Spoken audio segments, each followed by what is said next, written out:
ദൈവ തിരുനാമത്തിന് മഹത്വമുണ്ടാകട്ടെ.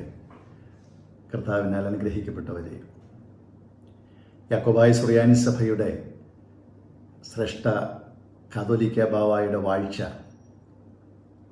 ലെബനോനിലെ പരിശുദ്ധ പാത്രിയർക്ക കത്തീഡ്രലിൽ വെച്ച് ദൈവത്തിൻ്റെ അളവറ്റ കൃപയാൽ അനുഗ്രഹീതമായി നടത്തപ്പെടുകയുണ്ടായി. ലോകത്തെ എല്ലാ ക്രൈസ്തവ സഭകളുടെയും തന്നെ തലവന്മാരോ അല്ലെങ്കിൽ അവരുടെ പ്രതിനിധികളോ, അതോടൊപ്പം തന്നെ ഭാരതത്തിൽ നിന്ന് കേന്ദ്ര ഗവൺമെൻറ്റിൻ്റെയും കേരള ഗവൺമെൻറ്റിൻ്റെയും പ്രതിനിധി സംഘവും കേരളത്തിൽ നിന്നുള്ളതായ ചില സഭാ തലവന്മാരുൾപ്പെടെയുള്ള ആളുകൾ അതിൽ പങ്കെടുത്ത്, എനിക്ക് തോന്നുന്നത് ലോകം മുഴുവനും ഈ കാതോലിക്ക വാഴ്ചയ്ക്ക് വേണ്ടി കാത്തിരുന്നത് പോലെ അത്രമാത്രം ഒരു നല്ല ആദരവോടും വലിയ ഒരു സന്തോഷത്തോടും കൂടിയാണ് ആ സംഭവം നടന്നത്. അതിനുശേഷം ശ്രേഷ്ഠ ബാവായിക്ക് പുത്തൻകുരിശിൽ അദ്ദേഹത്തിൻ്റെ സ്വീകരണവും അദ്ദേഹത്തിൻ്റെ സുന്ത്രോണീസ് ശുശ്രൂഷയും അനുമോദന സമ്മേളനവും എല്ലാം നടന്നപ്പോഴും കേരളത്തിലെ എല്ലാ ക്രൈസ്തവ സഭകളുടെയും സഭാ തലവന്മാരോ മേലധ്യക്ഷന്മാരോ പ്രതിനിധികളോ, അതുപോലെ തന്നെ കേന്ദ്ര ഗവൺമെൻറ്റിൻ്റെയും കേരള ഗവൺമെൻറ്റിൻ്റെയും പ്രതിനിധികളായ ആദരണീയരായ മന്ത്രിമാരുൾപ്പെടെയുള്ള അനേക ആളുകളെ സംബന്ധിച്ച് പതിനായിരക്കണക്കിന് ദൈവമക്കൾ, നാനാജാതി മതസ്ഥരായവർ അതിൽ സംബന്ധിച്ച് ഏറ്റവും അനുഗ്രഹകരമായ ഒരു വാഴ്ച, അവിസ്മരണീയമായ ഒരു വാഴ്ചയായി ദൈവം അതിനെ മാറ്റിത്തന്നു. നമുക്കറിയാം, ദിവസങ്ങളിൽ കേരളത്തിലൊക്കെ നടന്ന മാധ്യമങ്ങൾ ഈ സഭയുടെ ഈ കാതോലിക്ക വാഴ്ചയിൽ അകമഴിഞ്ഞ് അവരുടെ പിന്തുണയോടുകൂടെ എന്ന് പറഞ്ഞാൽ എല്ലാവരും അത് വളരെ സന്തോഷത്തോടെ ഏറ്റെടുത്തൊരു കാര്യമാണ്. എന്നാൽ ആ വാഴ്ചയുടെ കഴിഞ്ഞ് അനുമോദന സമ്മേളനത്തിൽ ശ്രേഷ്ഠ കാതോലിക്ക ബാവ ഒരു സമാധാനത്തിൻ്റെ ഒരാഹ്വാനം നടത്തി. 100 വർഷമായ ഈ സഭാതർക്കം ശാശ്വതമായി സമാധാനപരമായി പരിഹരിക്കുവാൻ അത് എൻ്റെ ഏറ്റവും വലിയ നിയോഗങ്ങളിലൊന്നായി ഞാൻ കാണുന്നു. അതിനുവേണ്ടി ഏത് കാര്യത്തിലും ഞാൻ ഏത് ശ്രമത്തിലും ഏറ്റവും താല്പര്യത്തോടെ മുന്നോട്ട് പോകുമെന്നുള്ള ഒരാഹ്വാനവും അതേസമയം തന്നെ മറുവിഭാഗത്തോട്, ഓർത്തഡോക്സ് വിഭാഗത്തോടുള്ള ഒരു ആഹ്വാനം കൂടെയായിരുന്നു.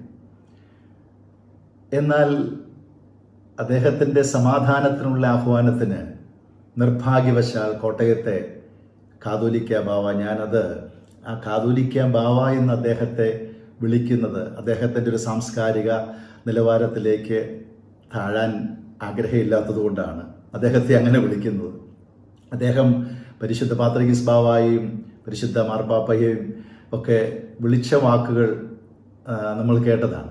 അപ്പോൾ അദ്ദേഹം അതിന് സമാധാനത്തിൻ്റെ ആഹ്വാനത്തിന് അദ്ദേഹം കൊടുത്തത് ഒരു യുദ്ധത്തിനുള്ള പുറപ്പാടായിട്ട് അങ്ങനെയുള്ളൊരു ആഹ്വാനമാണ് അദ്ദേഹത്തിൻ്റെ കഴിഞ്ഞ ദിവസത്തെ പ്രസംഗത്തിൽ ധ്വനിച്ചത്. ഞാൻ ഒരു കാര്യം പ്രത്യേകമായിട്ട് പറയാൻ വേണ്ടിയിട്ടാണ്. അദ്ദേഹം ആ പറഞ്ഞ കാര്യങ്ങളിൽ ഒരു സഭയുടെ മേലധ്യക്ഷൻ അല്ലെങ്കിൽ തലവനെന്ന് അവകാശപ്പെടുന്ന ആ സ്ഥാനത്ത് ഇരിക്കുന്ന ഒരു വ്യക്തിയിൽ നിന്ന് ഒരിക്കലും വരാൻ പാടില്ലാത്ത രീതിയിലുള്ളതായ നിരുത്തരവാദിത്വപരവും വംശീയവും സംസ്കാരശൂന്യവുമായ വാക്കുകളും പ്രയോഗങ്ങളുമാണ് നിർഭാഗ്യവശാൽ അദ്ദേഹത്തിൽ നിന്ന് ഉണ്ടായത്. അദ്ദേഹം ലോകാദരണീയരായ പരിശുദ്ധ മാർപ്പാപ്പയെക്കുറിച്ചും പരിശുദ്ധ പാത്രികീസ് ബാവായെക്കുറിച്ചും ഉപയോഗിച്ച വാക്കുകൾ എല്ലാവരും കേട്ടതാണ്. അതുപോലെ തന്നെ കേരളത്തിലെ നമ്മുടെ ആദരണീയരായ ശ്രേഷ്ഠ ബാവായെക്കുറിച്ചും നമ്മുടെ മലങ്കര കത്തോലിക്ക സഭയിലെ ഭാരതം മുഴുവനും ആദരിച്ച് ബഹുമാനിക്കുന്ന ഒരു പ്രമുഖ വ്യക്തിത്വവും കൂടെയാണ്. അദ്ദേഹത്തെക്കുറിച്ചുമൊക്കെ വളരെ മോശമായ ഭാഷയിൽ അദ്ദേഹം വിമർശിച്ചത് കാണാനിടയായി. ആദ്യമേ തന്നെ ഓർത്തഡോക്സ് വിഭാഗത്തിലെ ഭൂരിഭാഗം ജനങ്ങളും ഇതിൽ വേദനിക്കുന്നുണ്ട്, ഈ പ്രയോഗങ്ങൾ എനിക്കറിയാം. എന്നാൽ യാക്കോബായ സുറിയാനി സഭയുടെ പരിശുദ്ധ പാത്രിക്കീസ് ബാവായെക്കുറിച്ചും ശ്രേഷ്ഠ ബാവായെക്കുറിച്ചും ഈ സഭയോട് ബന്ധപ്പെടുത്തി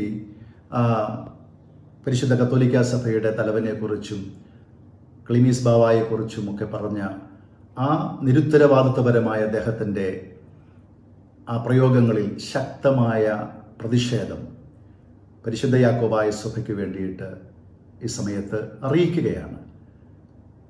ഇനി അദ്ദേഹം പറഞ്ഞ കാര്യങ്ങളിലേക്ക് വരികയാണെങ്കിൽ അദ്ദേഹം ഒന്നാമത് പറഞ്ഞത് അദ്ദേഹം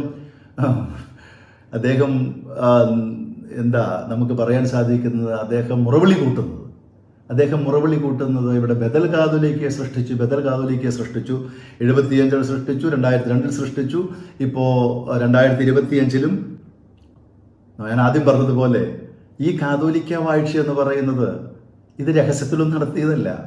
ലോകം മുഴുവനും സാക്ഷിയായി അനേക ആഴ്ചകൾക്ക് മുൻപേ അത് പ്രഖ്യാപിച്ച് സകല ക്രൈസ്തവ സഭകളുടെയും സാന്നിധ്യത്തിലും അനുഗ്രഹത്തോടും കൂടെ നടത്തപ്പെട്ട ഒരു വാഴ്ചയാണ്. അതല്ലാതെ ഒരു കാതോലിക്ക കാലം ചെയ്തു കഴിഞ്ഞപ്പോൾ ഓടി അടിയന്തരമായി ഞാനാണ് ആകേണ്ടതെന്ന് അത് അദ്ദേഹം ആഗ്രഹിച്ചിരുന്നു, വാക്കാൽ പറഞ്ഞിട്ടുണ്ട് എന്ന് പറഞ്ഞുകൊണ്ട് അങ്ങനെ സൂത്രത്തിലോ എളുപ്പത്തിലോ ആയ ഒരു കാതോലിക്കയല്ല. ഇത് പരസ്യമായിട്ടാണ്. രണ്ടാമത് ബദലെന്ന് എങ്ങനെ അദ്ദേഹത്തിന് പറയാൻ കഴിയുന്നത്? ഏതാനും മാസങ്ങൾക്ക് മുൻപല്ലേ സുപ്രീം കോടതിയിൽ ഇദ്ദേഹത്തിൻ്റെ സഭ ഇത് 2 സഭകളാണ്, 2 വിശ്വാസവും 2 ആചാരവുമാണെന്ന് സത്യവാങ്മൂലം അഫിഡവിറ്റ് സുപ്രീം കോടതിയിൽ കൊടുത്ത് അതിന്മേലൊരു വിധിയും വന്നു. അപ്പോൾ വേറൊരു സഭയിൽ ഒരു കാതോലിക്കയെ വാഴിക്കുന്നത് എങ്ങനെ ബദലാകുന്നത്? അപ്പോൾ അത് തന്നെ അദ്ദേഹം പറയുന്നത് ആത്മവഞ്ചനയും പരസ്പര വിരുദ്ധവുമായ സംഗതിയാണ്. പിന്നെ രണ്ടാമത് മറ്റൊരു സംഗതി എന്ന് പറയുന്നത്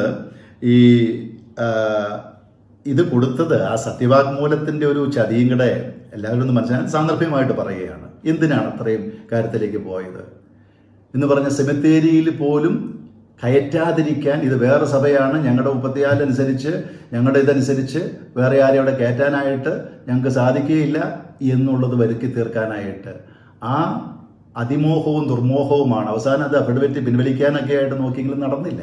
ഞാൻ പറഞ്ഞത് ഇത് വേറൊരു സഭയാണ് എന്ന് പറഞ്ഞ് സുപ്രീം കോടതിയിൽ അത് വേദപുസ്തകത്തെക്കാൾ കൂടുതൽ ഇത് നമ്മുടെ കോടതി വിധികൾക്ക് അത് ആശ്രയം വെച്ചു നടക്കുന്ന ഒരു സമൂഹമാണ്, അല്ലെങ്കിൽ ചില നേതൃത്വമാണ്.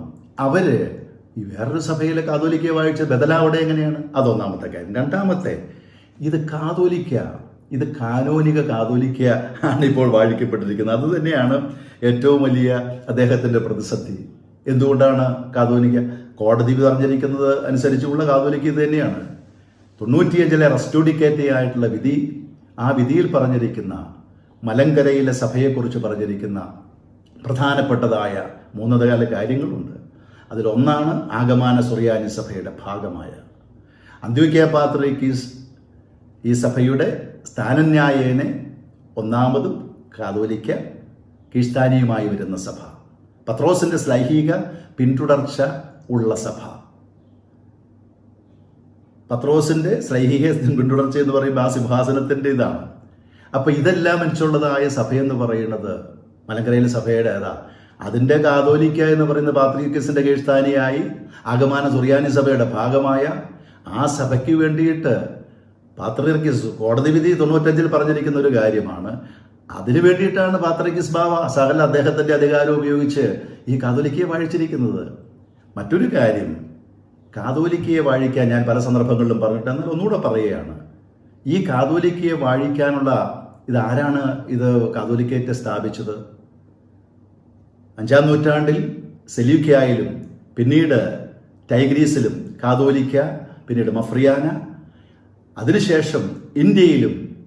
ഇപ്പോൾ അദ്ദേഹം തന്നെ പറഞ്ഞു, ആദ്യത്തെ കാതോലിക്കയെ 12 സ്ഥാനഭ്രഷ്ടനാക്കപ്പെട്ട അബ്ദുൾ മശിയ പാത്രിക്കീസ് ബാവായെ കൊണ്ടുവന്ന് നിയമവിരുദ്ധമായി ഇല്ലീഗലായിട്ട് കാനോനികമായിട്ടല്ലെങ്കിലും അവിടുന്ന് പാത്രിക്കീസിനെ കൊണ്ടുവന്നാണല്ലോ അത് വാഴിച്ചത്. ഈ ഇന്ത്യയിൽ വട്ടം കൂടിയിരുന്നവർക്ക് വാഴിക്കാമായിരുന്നല്ലോ, അതല്ലെങ്കിൽ വേറെ എവിടെ നിന്നും കൊണ്ടുവരാമായിരുന്നല്ലോ. മാത്രമല്ല ഇദ്ദേഹം ഒരു കാര്യം കൂടെ പറഞ്ഞു, സാന്ദർഭികമായിട്ടാണെങ്കിലും പാത്രിയർക്കീസ് അധികാരം തന്നിരുന്നു, ഇത് പിന്നീട് ഇവിടെ വായിച്ചോളാൻ പറഞ്ഞുകൊണ്ട്. എന്തിനാണ് പാത്രിക്കീസിൻ്റെ ഇത് വേറെ ഇതാണെങ്കിൽ പാത്രിക്കീസിൻ്റെ അധികാരം എന്താ? അതുകൊണ്ട് തന്നെ കാനോനിക കാതോലിക്കയെ പാത്രിയർക്കീസ് ബാവായ്ക്ക് വാഴിക്കാൻ അധികാരമുള്ള ആളെ പാത്രിയർക്കീസ് ബാവ വാഴിച്ച്, അതാണ് കാനോനിക കാതോലിക്ക. ഇപ്പോൾ യാക്കോബായ സഭയുടെ കാതോലിക്ക ഇവിടെ അതിനുള്ളതായ വിരളി കൊണ്ടിട്ട് കാര്യമൊന്നുമില്ല. അദ്ദേഹം സന്തോഷിക്കുകയാണ് ചെയ്യുന്നത്. എനിക്കൊരു സഹോദരൻ ഇവിടെ വന്നല്ലോ എന്ന് ഓർത്തുകൊണ്ട് ഞാൻ അത് അവിടെ നിർത്തട്ടെ. പിന്നെ ഈ അവരുടെ കോൺസ്റ്റിറ്റ്യൂഷനിൽ തന്നെ 10 പ്രാവശ്യം അത് ചേഞ്ച് ചെയ്ത് വികലമാക്കിയെങ്കിലും അതിനകത്തും പറയുന്നുണ്ട് അന്ത്യോക്യ പാത്രിയർക്കീസ് ആണ് ഇതിൻ്റെ തലവനെന്നും പിന്നീട് അത് ഞങ്ങൾ അംഗീകരിക്കുന്ന പാത്രിയർക്കീസ് ആക്കിയെന്നും പറഞ്ഞുകൊണ്ടത് മാനിപ്പുലേറ്റ് ചെയ്തെങ്കിലും, പിന്നെ ആദ്യമൊക്കെ ഉണ്ടായിരുന്നു സുറിയാനി സഭയുടെ ഭാഗമാണെന്ന്, അതൊക്കെ വികലമാക്കപ്പെട്ടു. എങ്കിൽ പോലും അവിടെയും ഈ പാത്രിയർക്കീസ് സഭയുടെ തലവനാണെന്ന് പറഞ്ഞിട്ട് ആ പാത്രിയർക്കീസ് ബാവായെയാണ് സ്വന്തം ആത്മീയ പിതൃത്വം അത് നിഷേധിച്ച് അവഹേളിക്കുന്നതിന് തുല്യമല്ലേ അറബി എന്ന ഒക്കെ വാക്കുപയോഗിച്ച് വംശീയമായിട്ട് സ്വന്തം ആത്മീയ പൈതൃകം പിതൃത്വം നിഷേധിക്കുകയല്ലേ ആത്മീയ പിതൃത്വം. അപ്പം അത് ഒരു ആത്മവഞ്ചനയാണ്. അങ്ങനെയുള്ള പ്രയോഗങ്ങളൊന്നും അത് പ്രത്യേകിച്ച് സോഷ്യൽ മീഡിയകളിലൂടെ ആരെങ്കിലുമൊക്കെ കിടന്ന്, പക്ഷെ ഒരു സഭയുടെ തലപ്പത്തിരിക്കുന്ന ആള് അതൊരിക്കലും പറയാൻ പാടില്ല. ഞാൻ അത്രയും പറഞ്ഞ് അത് നിർത്തുകയാണ്.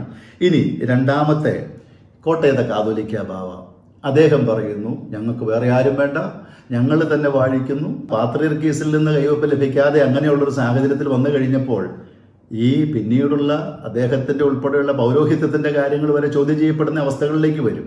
അതൊക്കെ ഒരു ലെജിറ്റിമേറ്റ് ആണോ എന്ന് ഞാനിത് പ്രൊവോക്ക് ചെയ്യാൻ പറയുന്നതല്ല. അദ്ദേഹം പറഞ്ഞതിനോട് അദ്ദേഹം പരസ്പര വിരുദ്ധമായിട്ടാണ് കാര്യങ്ങൾ പറയുന്നത്. എന്നാൽ ഏത് സിംഹാസനത്തിലാണ് അദ്ദേഹം ആരൂഢനായിരിക്കുന്നത്? ഇതാണ് ഒരു പ്രധാനപ്പെട്ട കാര്യം. ഇത് പത്രോസിൻ്റെ സിംഹാസനത്തെ പാത്രിയർക്കീസ് ബാവ അന്ന് കൊടുത്ത അധികാരം, ഇവിടെ വാഴിക്കാൻ കൊടുത്ത അധികാരത്തിൻ്റെ അതിനെ പിന്തുടർന്നുള്ളൊരു സിംഹാസനത്തിലാണെങ്കിൽ അത് പത്രോസിൻ്റെ ശ്ലൈഹിക പിന്തുടർച്ചയുള്ള പത്രോസിൻ്റെ സിംഹാസനത്തിൻ്റെ ആ ശ്ലൈഹിക യോജിപ്പിൻ്റെ ആ പിന്തുടർച്ചയുള്ളൊരു കാതോലിക്കയായിട്ട് അംഗീകരിക്കണം. അങ്ങനെ കാതോലിക്കയായിട്ട് അംഗീകരിക്കുകയാണെങ്കിൽ, അദ്ദേഹം ചിന്തിക്കുകയാണെങ്കിൽ അവിടെ എന്താ, അവിടെ പാത്രിയർക്കീസ് ബാവായുടെ കീഴ്സ്ഥാനിയായിട്ട് സ്ഥാനന്യായേന പാത്രിയർക്കീസ് ഒന്നാമതും കാതോലിക്ക രണ്ടാമതുമാകുന്നുള്ള 95 റെസ്റ്റ്യൂഡിക്കേറ്റ സുപ്രീം കോടതി വിധി അത് ശ്രദ്ധിക്കുക. രണ്ടാമത് സുറിയാനി ഓർത്തഡോക്സ് സഭയുടെ പാരമ്പര്യവും അതിൻ്റെ കോൺസ്റ്റിറ്റ്യൂഷനും ഇതനുസരിച്ച് പാത്രിയർക്കീസ് ഒന്നാം സ്ഥാനിയും കാതോലിക്ക പ്രാദേശിക തലവനാണ്. അപ്പോൾ ഇദ്ദേഹം അവിടെ സ്വയം തലവനായിട്ട് പ്രഖ്യാപിച്ച് ഹിസ് ഹോളിനെസ് എന്നുള്ള വാക്ക് ഉപയോഗിച്ച്, അപ്പോൾ അത് പത്രോസിൻ്റെ പിന്തുടർച്ചയിലുള്ളത് ആണെന്ന് അംഗീകരിക്കാൻ പറ്റില്ല. ഇനി മാർത്തോമാ ശ്ലീഹായുടെ സിംഹാസനത്തിലുള്ളതായ കാതോലിക്കയാണെങ്കിൽ അതിനൊരു കാര്യം കൂടെ ഉണ്ട്. എന്താണെന്നറിയാമോ? മാർത്തോമാ ശ്ലീഹായുടെ സിംഹാസനം എന്ന് പറയുന്നത് അത് വെറും ആലങ്കാരികമാണെന്ന് ഇവർ തന്നെ വേദപ്രമാണമാക്കുന്ന സുപ്രീം കോടതി വിധിക്കകത്ത് 95 വെർഡിക്റ്റിനകത്ത് പറഞ്ഞേക്കുകയാണ്. You can use it as honorific എന്ന് പറഞ്ഞാൽ സിംഹാസനങ്ങൾ എന്ന് പറയുന്നത് കാശ് കൊടുത്ത് മേടിച്ചതിനകത്ത് പോയിരിക്കുന്നതല്ല. അത് എല്ലാവർക്കും അറിയാം. ലോകത്ത് ആകമാനമുള്ള ക്രിസ്തീയ സഭകളെ സിംഹാസനങ്ങളായിട്ട് റോം, അന്ത്യോക്യ, അലക്സാന്ദ്രിയ, പിന്നീട് കോൺസ്റ്റാന്റിനോപ്പിൾ, ഈ 4 പാത്രിയർക്കേറ്റ് എന്ന ടെർമിനാണ്. അത് ആ സിംഹാസനങ്ങളുടെ കീഴിൽ സഭയെ ക്രമീകരിച്ചതാണ്. നിക്കാ സുന്നോദോസിലും അതുപോലെ പിന്നീട് കൊസ്തന്തീനോസ് പോലീസ് കൂടിയ സുന്നോദോസിലും ഒക്കെ അത് അടിവരയിട്ടത്. തോമാസ് ലീഹായുടെ ഒരു സിംഹാസനം എന്ന് പറഞ്ഞാൽ കേട്ടുകേഴ്വി പോലുമില്ലാത്ത തോമാസ് ലീഹ ഭാരതത്തിൻ്റെ അപ്പോസ്തലനാണ്. ആ തോമാസ് ലീഹായുടെ പൈതൃകം നമ്മുടെ എല്ലാവരുടെയും കോമൺ ഇതാണ്. ഇവിടെ വന്ന് കർത്താവിൻ്റെ സുവിശേഷം അറിയിച്ച തോമാസ് ലീഹ, പക്ഷെ അദ്ദേഹം സിംഹാസനം സ്ഥാപിച്ചു എന്ന് പറഞ്ഞാൽ അങ്ങനെ ചരിത്രത്തിൽ പോലും കേട്ടുകേഴ്വിയില്ലാത്ത ഒരു സിംഹാസനവാദം 64 ശേഷം ഉയർത്തുന്നുണ്ട്. അതിൻ്റെ തുടക്കം വട്ടശ്ശേരി തിരുമേനിയിൽ ചെറുതായിട്ടുണ്ടെങ്കിലും ഈ 1964 ശേഷമാണ് ഈ സിംഹാസനവാദം കൊണ്ടുവന്ന്, അതുകൊണ്ടാണ് സുപ്രീം കോടതിയും പറഞ്ഞത് അത് ആലങ്കാരികം മാത്രമാണ്. അപ്പോൾ ആലങ്കാരികമായൊരു സിംഹാസനത്തിലിരിക്കുന്ന ഒരു ആലങ്കാരിക കാതോലിക്കയാണ് അദ്ദേഹം അംഗീകരിക്കേണ്ടി വരും. അത് കാരണം വെച്ചാൽ സാങ്കല്പികമായ ഒരു സിംഹാസനത്തിലിരിക്കുന്ന ഒരു സാങ്കല്പിക കാതോലിക്ക. നമ്മളാരും അദ്ദേഹത്തെ അങ്ങനെ വിളിക്കാറില്ലല്ലോ, പറയാറില്ലല്ലോ. കാരണം ഒരു സഹോദരി സഭയായിട്ട് അദ്ദേഹം അവർ മുന്നോട്ട് പോകാനാണെങ്കിൽ അതുകൊണ്ടാണ് പരിശുദ്ധ പാത്രികീസ് ബാവായും നമ്മുടെ ശ്രേഷ്ഠ ബാവായും നമുക്ക് 2 സഹോദരി സഭകളായി കലഹങ്ങളും വ്യവഹാരങ്ങളും അവസാനിപ്പിച്ച് നമുക്ക് മുന്നോട്ട് പോകാമെന്ന് പറഞ്ഞപ്പോൾ അതിന് പകരമായിട്ട് ഇതുപോലെ വളരെ തരം താഴ്ന്ന ഒരു സഭയുടെ തലവനെന്ന് അവകാശപ്പെടുന്നയാൾക്ക് യോജിക്കാത്ത ആ പ്രയോഗങ്ങൾ അത് ശരിയല്ല. അപ്പോൾ അതുകൊണ്ട് പത്രോസിന്റെ സിംഹാസനത്തിന്റെ പിന്തുടർച്ചയിലാണോ, മാർത്തോമാ ശ്ലീഹായുടെ സിംഹാസനത്തിന്റെ പിന്തുടർച്ചയിലാണോ അദ്ദേഹം എന്നുള്ളത് ആദ്യം അത് ഒരു സ്വയം ചോദിച്ചു നോക്കണം, നല്ലതാണ്. പിന്നെ മറ്റൊരു സംഗതി എന്ന് പറയുന്നത്, അദ്ദേഹം പറഞ്ഞൊരു കാര്യമുണ്ട്. അതായത് ഈ റീത്തിലെ അല്ലെങ്കിൽ മലങ്കര കത്തോലിക്ക സഭയിലെ നമ്മുടെ ആദരണീയനായ ക്ലീമീസ് കാതോലിക്ക ബാവായെക്കുറിച്ച് സ്വയം അവരോധിതനായ ഒരു കാതോലിക്ക എന്നൊക്കെ പറഞ്ഞ് വളരെ അത്രയും ആദരണീയനായ അദ്ദേഹം ഇതിനകത്തൊന്നും ഉൾപ്പെടുന്നയാളല്ല.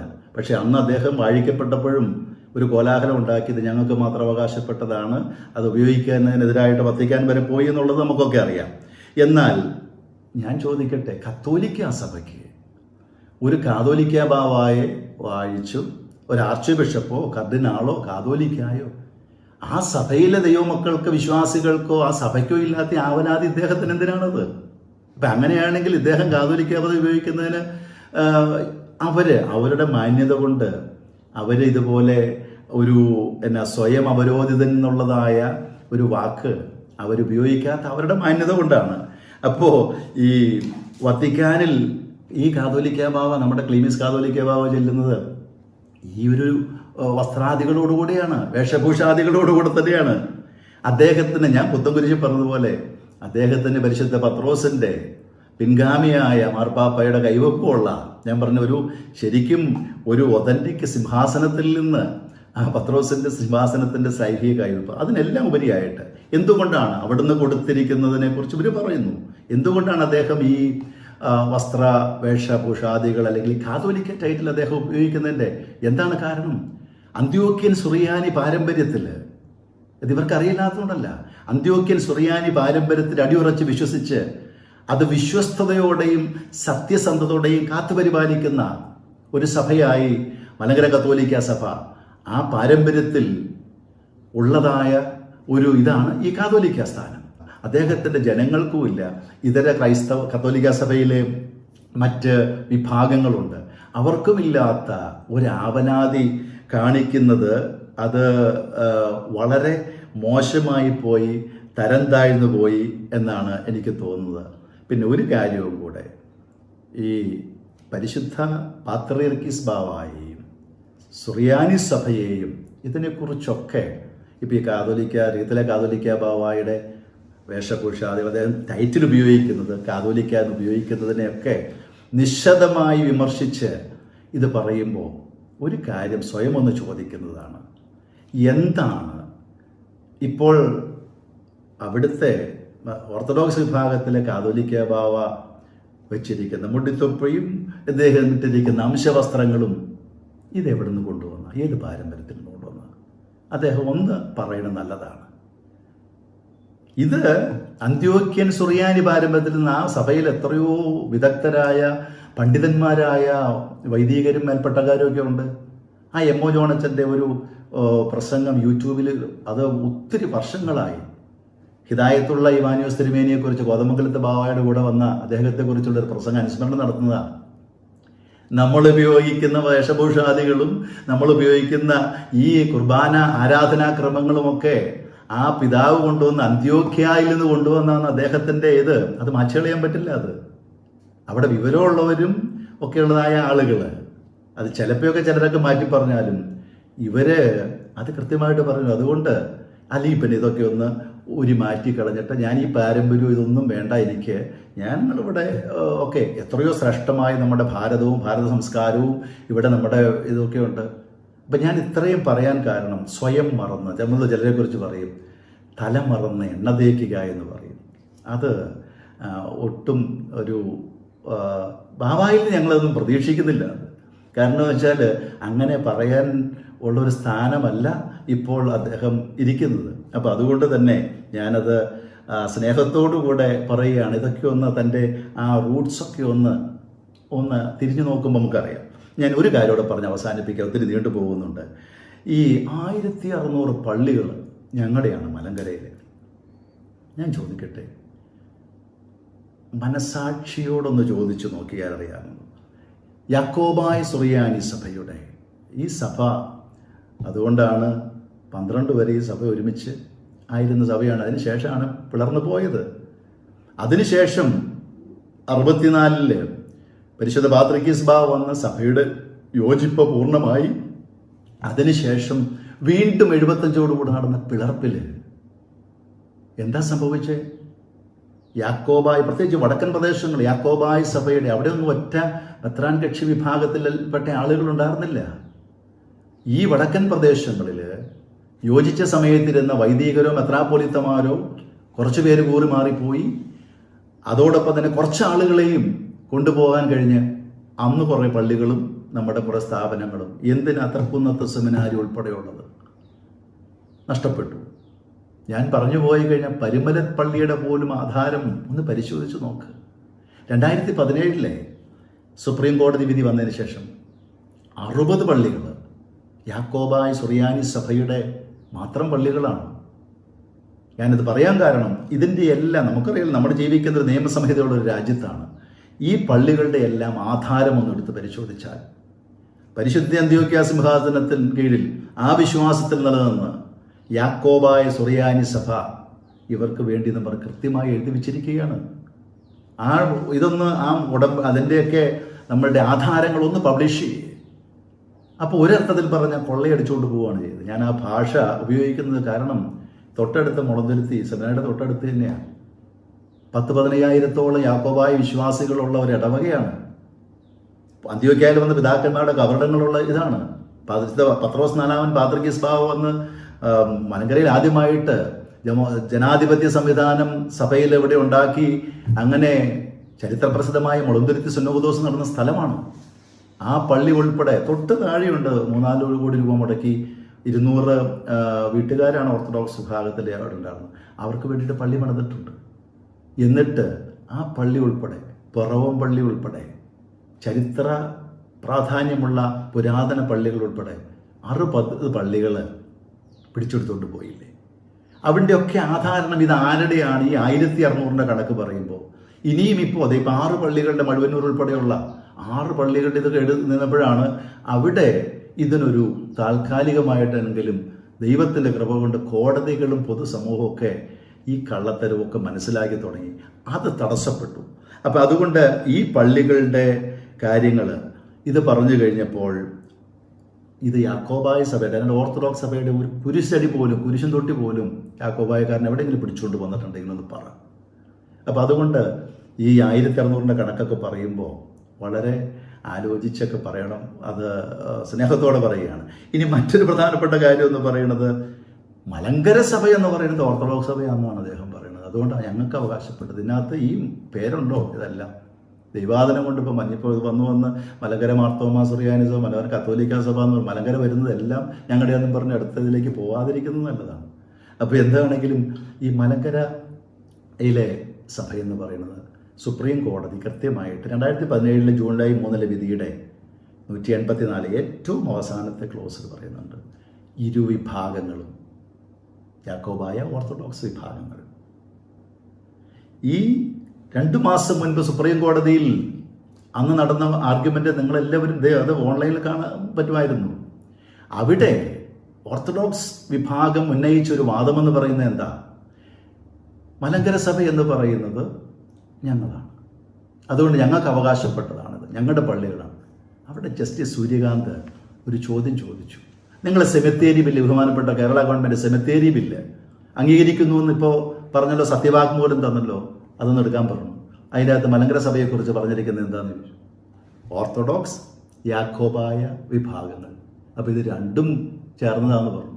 അപ്പം അതുകൊണ്ട് അവർക്കും കൂടി അവകാശപ്പെട്ടതാണ്. അതാണ് അന്ന് സുപ്രീം കോടതിയിൽ പറഞ്ഞത്.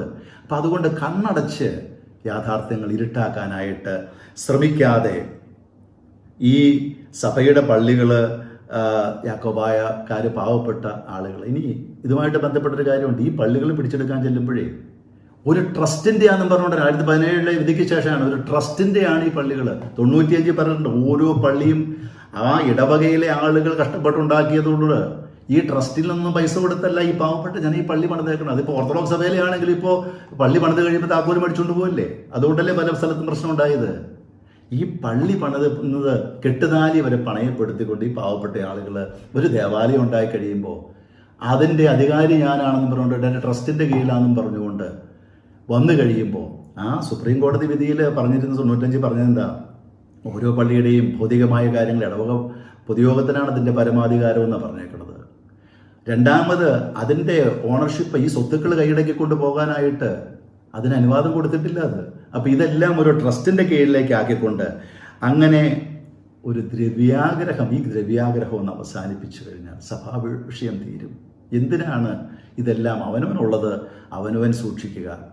ഇത്രയും പള്ളികൾ പിടിച്ചെടുത്തുകൊണ്ട് പോയിട്ടും ഒരു സത്യമായ കാര്യം ചോദിക്കട്ടെ, എത്ര ആളുകളെ കൊണ്ടുപോകാൻ സാധിച്ചു? എത്ര യാക്കോബായക്കാരനെ കൊണ്ടുപോകാൻ സാധിച്ചു? ഈ സെമിത്തേരിൽ അടക്കാൻ പോലും സമ്മതിക്കാത്തിട്ട് എത്ര പേരെ കൊണ്ടുപോകാൻ സാധിച്ചു? അപ്പം അത് കാരണം ഈ ജനം ഒരു സത്യത്തിൽ, ഒരു വിശ്വാസത്തിൽ ഉറച്ചു നിൽക്കുകയാണ്.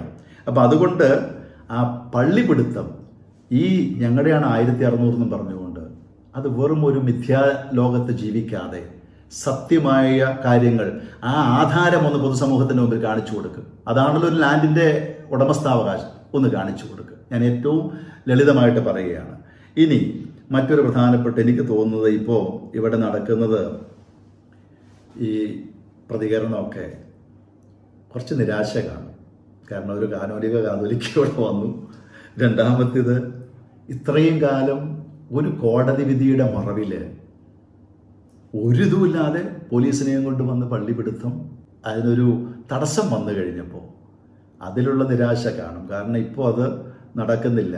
അത് ഓർത്തഡോക്സ് വിഭാഗത്തിൻ്റെയാണെന്ന് അദ്ദേഹം അവകാശപ്പെടുന്ന ഈ പള്ളികളിൽ അവരുടെ ആണെങ്കിൽ അത് പിടിക്കാനായിട്ട് എന്തിനാ പോലീസിനെ കൊണ്ടുവരുന്നത്? പോലീസിനെ കൊണ്ടുവരാതെ ഒരു കുരിശടി പോലും പിടിച്ചെടുക്കാനായിട്ട് സാധിക്കുമോ? കാരണം എന്താണെന്ന് വെച്ചാൽ ഇവിടുത്തെ ആ നിയമത്തിൻ്റെ ഓടുള്ള ഇതുകൊണ്ട് മാത്രം ഈ പള്ളികൾ അവർക്ക് ഞങ്ങൾ അതിനോട് ബഹുമാനം കാണിച്ചുകൊണ്ട് പള്ളി പിടിച്ചുകൊണ്ട് പോകാനായിട്ട് പറ്റി. പിന്നെ പൊതുസമൂഹത്തിൽ മറ്റൊരുണ്ട്. പൊതുസമൂഹത്തിൽ തങ്ങളുടെ ഇതെല്ലാം പൊതുസമൂഹം അറിയുന്നു, തങ്ങൾ ഒറ്റപ്പെടുന്നു എന്നുള്ളതായ ഒരു പ്രയാസവും കൂടി ഉണ്ടാകും. കാരണം വെച്ചാൽ പണ്ടത്തെ പോലെയല്ല, ഇപ്പോൾ എല്ലാ കാര്യങ്ങളും ജനം അറിഞ്ഞു തുടങ്ങി. അപ്പം അതുകൊണ്ട് എനിക്ക് യാക്കോബായ സുറിയാനി സഭയ്ക്ക് വേണ്ടി ഓർത്തഡോക്സ് വിഭാഗത്തിലെ കാതോലിക്ക ബാവായോട് പറയാനുള്ളത്, അങ്ങയുടെ സ്ഥാനത്തിൻ്റെ മഹത്വം അങ്ങ് ആദ്യം തിരിച്ചറിഞ്ഞ് ഒരു സഭാതലവൻ ആയ സ്ഥാനം അങ്ങ് എടുക്കുമ്പോൾ, ആ സ്ഥാനം അങ്ങ് പറയുമ്പോൾ അതിനനുയോജ്യമായ ഭാഷയും അതുപോലെ സാംസ്കാരികമായ പ്രയോഗങ്ങളും ഒക്കെ, അതുപോലെ തന്നെ മറ്റുള്ള ശത്രുക്കളാണ് ഒരു പരസ്പര അല്ലെങ്കിൽ പ്രതിപക്ഷ ബഹുമാനത്തോടു കൂടെയൊക്കെ സംസാരിക്കുക. ഇനി അടുത്ത തലമുറയിലേക്ക് ഇത് വിട്ടുകൊടുക്കണം. നമുക്ക് യാഥാർത്ഥ്യ ബോധത്തോടുകൂടെ ഈ പ്രശ്നങ്ങളെ സമീപിക്കുക. അതല്ലാതെ അഹങ്കാരത്തിൻ്റെ ഭാഷയിൽ നമ്മൾ മുന്നോട്ട് പോയാൽ ഇതിൻ്റെ അവസാനം ഉണ്ടാകുകയില്ല. ഞാനൊരു സംഭവം ഓർത്തു പോവാണ്. ഒരു മനുഷ്യൻ തെങ്ങുകയറ്റമായിരുന്നു അദ്ദേഹത്തിൻ്റെ തൊഴിൽ. അപ്പോൾ ഈ തെങ്ങ് കയറി കിട്ടുമ്പോൾ ഈ തേങ്ങയൊക്കെ കിട്ടും, അതിന് കൂലിയായിട്ട്. അത് വീട്ടിൽ കൊണ്ടുവന്ന് ഞങ്ങൾക്ക് കൂട്ടിയിടും. അപ്പോൾ വളരെ കഷ്ടപ്പെട്ട് ജീവിച്ചു. മകൻ പുറത്തു പോയി, ഗൾഫിന് പോയി. അപ്പോൾ അവിടെ ചെന്ന് ഇച്ചിരി പൈസയൊക്കെ ഉണ്ടായി. അപ്പോൾ ഒരു വർഷം കഴിഞ്ഞപ്പോൾ ഈ മകൻ വെക്കേഷന് വന്നു. പുള്ളിയുടെ രൂപം ഭാവമൊക്കെ മാറി. അപ്പോൾ ആ സമയത്ത് അപ്പൻ തേങ്ങയിടാൻ പോയി കിട്ടിയ തേങ്ങയൊക്കെ വീടിൻ്റെ മുറ്റത്ത് കിടക്കുക. അപ്പോൾ ഈ മകൻ ഇവിടെ മുറ്റത്ത് വന്നു കഴിഞ്ഞപ്പോൾ അപ്പൻ തോളത്ത് പോയി മുണ്ടുവിട്ട് അവിടെ നിൽക്കുക. അപ്പോൾ ഈ മകനെ അപ്പനോട് ചോദിച്ചു, അപ്പോൾ ഇതെന്ത് കായായി കിടക്കണമെന്ന് ചോദിച്ചു, തേങ്ങ ചൂണ്ടിക്കാണിച്ചുകൊണ്ട്. അതായത് ഇച്ചിരി പൈസയും സൗകര്യമൊക്കെ ഉണ്ടായി കഴിഞ്ഞപ്പോൾ എല്ലാം മറന്ന് അഹങ്കരിക്കുന്നൊരു രീതി. ഞാൻ പറഞ്ഞത്, നമ്മുടെ പൈതൃകമുണ്ട്, നമ്മുടെ ഒരു വലിയ ശ്രേഷ്ഠമായ പാരമ്പര്യമുണ്ട് തങ്ങൾക്ക് ലഭിച്ചത്. അപ്പോൾ അതിൽ നമ്മൾ അഹങ്കരിക്കാതിരിക്കുക. ഞാൻ ഇത്രയും കാര്യങ്ങൾ പറയാനിടയായി തീർന്നത് വളരെ നിരുത്തരവാദപരമായ, വളരെ അസഭ്യമായ ഭാഷയിൽ അവിടുത്തെ ബാവായുടെ പ്രതികരണം വന്നതുകൊണ്ടാണ്. പക്ഷെ ഒരു കാര്യവും കൂടെ പറയാം, ഇത് ഓർത്തഡോക്സ് സഭയിലെ ഇതിൽ വേദനിക്കുന്ന ഒത്തിരി സഭാമക്കളുണ്ട്, വൈദികരുണ്ട്, എന്തിനാണ് മെത്രാപ്പൊലീത്തമാർ വരെയുണ്ട്. അപ്പം അതുകൊണ്ട് ഇത് അവരുടെ എല്ലാം വികാരമാണെന്ന് ഒരിക്കലും യാക്കോബായ സഭയോ ഞങ്ങൾ ആരും വിശ്വസിക്കുന്നില്ല. ചിലർ ഈ പിള്ളേരെ കുറിച്ച് പറയും, അവൻ കാരണം ഞാൻ പുറത്തിറങ്ങി നടക്കാൻ പറ്റില്ല. ചില മക്കൾ ചില വീടുകളിൽ പറയും, ഈ അപ്പൻ കാരണം പുറത്തിറങ്ങി നടക്കാൻ പറ്റില്ലാത്ത അവസ്ഥ. അപ്പം അങ്ങനൊരു അവസ്ഥയിലേക്ക് ആ ജനത്തെ മാറ്റാതെ ബാവാ തിരുമേനി ഞാൻ ആദരപൂർവ്വം വിളിക്കുകയാണ്. കാരണം അങ്ങയുടെ ആ ഒരു സാംസ്കാരിക തലത്തിലേക്ക് വരാനായിട്ട് ആഗ്രഹമില്ലാത്തത് കൊണ്ട് ഈ സമാധാനാഹ്വാനത്തെ പോസിറ്റീവായിട്ട് കണ്ടുകൊണ്ട് മലങ്കരയിലെ സഭ തർക്കം ശാശ്വതമായി പരിഹരിക്കുവാൻ ഉള്ളതായ ആ ശ്രമങ്ങളിൽ പങ്കുചേർന്ന് ഗവൺമെൻറ്റിനെ ചീത്ത പറഞ്ഞ് മറ്റ് സഭകളെ ചീത്ത പറഞ്ഞ് പരിശുദ്ധ പാത്രിക്കീസ് ബാവായെ സ്വന്തം ആത്മീയ പിതാവ് എന്ന് പറയുന്ന ആ ഒരു, അതുപോലെ മാർപ്പാപ്പ ഒരു സഭയുടെ തലവനായിരിക്കുന്ന അവരോടൊക്കെ അവരെക്കുറിച്ചൊക്കെ ഇതുപോലെയുള്ളതായ വാക്കുകളും പ്രയോഗങ്ങളും ഒന്നും നടത്താതെ അങ്ങ് കുറച്ചുകൂടെ സഭ്യതയുടെയൊക്കെ ഭാഷയിൽ വരാനായിട്ട് മാത്രം സ്നേഹത്തോടെ ആഹ്വാനം ചെയ്തുകൊണ്ട് ഒരിക്കൽ കൂടെ ഈ അദ്ദേഹത്തിൻ്റെ അങ്ങയുടെ ഭാഗത്തുനിന്നുണ്ടായിരിക്കുന്ന ഈ നിരുത്തരവാദരമായ ഈ പ്രതികരണത്തിന് ഒരിക്കൽ കൂടെ സഭയുടെ ശക്തമായ പ്രതിഷേധവും അറിയിക്കുന്നു. എന്നാൽ അതേസമയം തന്നെ ഒരു ശ്രേഷ്ഠഭാവായുടെ ആഹ്വാനത്തിന് പോസിറ്റീവായിട്ട് പ്രതികരിച്ച് നമുക്ക് രണ്ട് സഹോദരി സഭകളായി തർക്കമൊക്കെ അവസാനിപ്പിച്ച് മുന്നോട്ട് പോകുവാൻ ദൈവത്തിൽ ആശ്രയിച്ച് നമുക്ക് മുന്നോട്ട് പോകാം. ദൈവം എല്ലാവരെയും അനുഗ്രഹിക്കട്ടെ.